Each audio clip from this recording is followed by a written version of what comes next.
feels like it was just an hour or so ago that we were doing Fitz's recruiting update, because it was on the BWI Live show. I'm Thomas Frank Carr. We're recording this here shortly afterwards because Brian Kortovich has made a decision. Ryan Snyder, recruiting insider for Blue White Illustrated, here to discuss the situation. So tell us more about Penn State's latest commitment in the class of 2025. Yeah, well, I mean, this felt more like Penn State's decision than Brian's, and that's no knock on Brian. It's just the way things have always played out, right? Brian has made it pretty clear, I felt like, for a while now that he wanted to be a Nittany Lion. Of course, he decommitted from Purdue, what was it, just a day or so ago. Of course, with everything happening with Ryan Water and stuff, I mean, that makes a lot of sense. And, you know, the big question was, is Penn State going to wait forever? Not forever, but are they going to wait out the week for Andrew Willish? Or are they ready to take Brian? And we have our answer. Obviously, he is officially a Nittany Lion. Excuse me. You'll see on the On3 industry rankings there's a massive difference between the way On3 looks at him and the way other sites have looked at him. And a big part of that is because we know what kind of an athlete he is. Kortovich came up to Penn State's camp this summer and was absolutely excellent. The thing I would tell you right off the bat is that, you know, when you compare him and you compare Matt Henderson, you compare Andrew Willish, there really is not a big difference, at least from an athletic perspective. You know, all of them are in the 4.5 range. I think Kortovich ran like a, what was it? Or I think he had about a 10-foot broad too. So very explosive. You know, they have plenty of movement skills. There's no issue there. I think Matt Henderson and Olish are maybe even a little tick below him as far as, you know, what he runs. And that only means so much, right? You know, at tight end, you got to be able to block. You got to be able to do all the little things right. Yeah.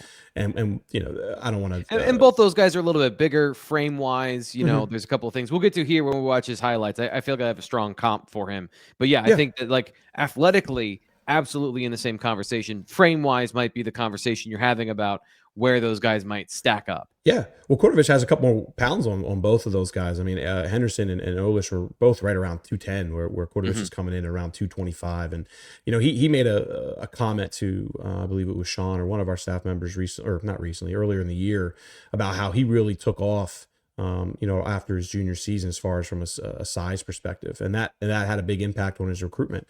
I'm honestly really surprised, very surprised, that he didn't have more schools pursuing him down the stretch. And this feels like an absolute, I don't want to say a gift for Penn State, but they knew what kind of an athlete he was. They knew they had to juggle the Andrew Olish situation. And for them to add a guy who comps incredibly similarly to Henderson, to Olish, from an athletic perspective, is an absolute hit, in my opinion. And, you know, of course, with Jerry Cross expected to enter the transfer portal, you know, now it makes a lot more sense as to why Penn State absolutely wanted another tight end down the stretch. And here they go. They got a guy that, you know, without a doubt, they feel very confident at athletically. I've only been able to watch so much of his senior season film so far, so we want to, you know, see some of that. But I think you've seen a little bit more than I have as far as that goes. Very minimally. But I feel like from a perspective of just some things that jump off the tape immediately, I really like the way he's used, because he does line up as a receiver, but he blocks a lot. So he's doing a lot of inline blocking, because they'll line him up tight to the line of scrimmage, and they'll basically bring him on a split zone block as a wide receiver. So you have that physical mentality. And you mentioned the explosiveness, the strength, the size. You can see the blocking here. I know that we're comparing him to Andrew Olish and to Matt Henderson right now, but I see athletic Brenton Strange, because, and let me explain why. Brenton was a wide receiver that was obviously not a wide receiver. I think that there might even be some teams that could see, like, if you were desperate for a receiver, the speed that you just quoted at his size, some schools might take that guy as a receiver. Obviously, Penn State sees the growth potential because he's going to be 250, 255, somewhere in there. But the shorter arms, to me, 31-inch arms is the part where I talk about frame and separation of some of these situations. That's an area where that is on his profile, but I also don't necessarily care, because he blocks really well and he brings that. And it reminds me of Brenton Strange, who was just more physical than everybody else. And watching high school tight ends, I see a lot of that as a receiver who's a physical intimidator in on film, and pops off with that explosiveness for a tight end. So I really like, if you're comping to a guy that went in the second round, I think that's a very good comparison to give Penn State fans an idea of, I put it up there. He's a 4-star by ESPN and On3. 247 Rivals really pulling down that average to kind of underscore the point you were talking about, of somebody who, if you know about him and you know about the details there, you're very high on what he can do.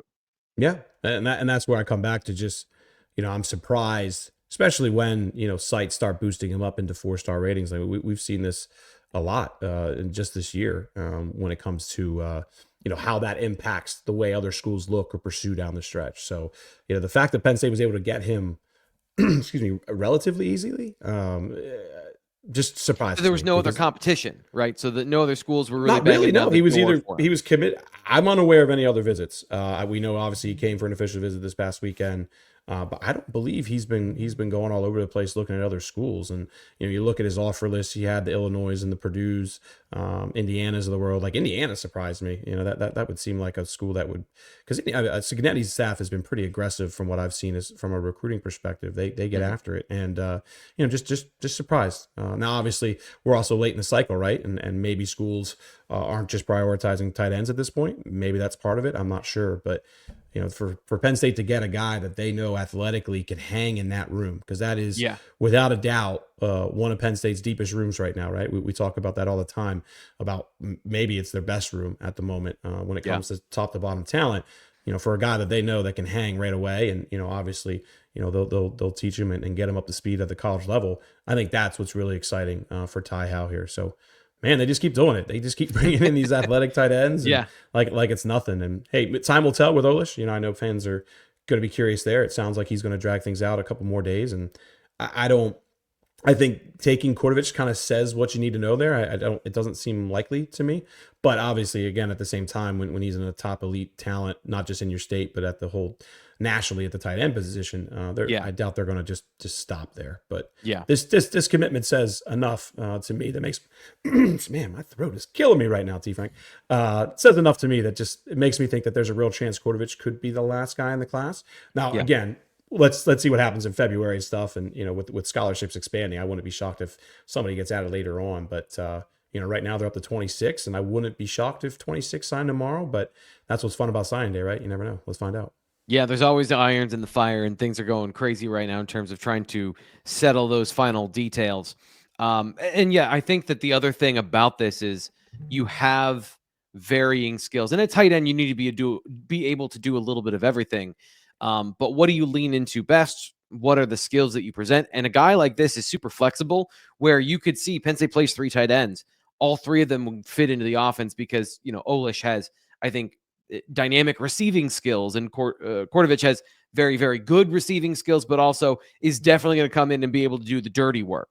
So you'd like all the players to be able to do all the things, but the variety of skill sets that you can present. And Matt Henderson, again, is a little bit of both of those guys, where he's super big, he's athletic, he's mobile, he's explosive. So you have a really good mix of these targets, and whatever happens with Andrew Olish, I think you should feel pretty secure about Penn State's tight end room, given the fact that, once again, they found a couple of obscure 3-star tight ends who turn out to be athletic freaks that they're going to develop in a program that helps produce that at a pretty good rate. Just a couple other things from a relationship perspective. Obviously, he really liked Penn State, as you mentioned, where he was working for this and diligent about waiting for the Nittany Lions in this situation. What do you know about relationships or any of those things that you dig into as well in recruiting?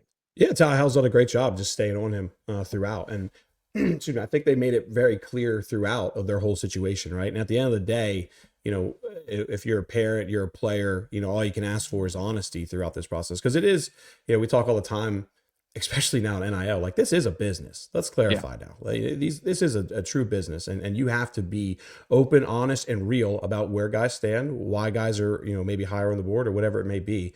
So I think Ty Howle deserves a lot of credit for just keeping that communication alive, keeping that whole relationship alive, and just the open and honesty throughout. And I think James Franklin deserves a lot of credit for that too, especially just some of the feedback we got from this past weekend about them just, hey, laying it all out. We like you a lot, but we're in a tough spot. And this is what we see this time of the year, man. When you have your class, it's not truly maxed out. They could add a guy or two they want, but at that position, I mean, they couldn't.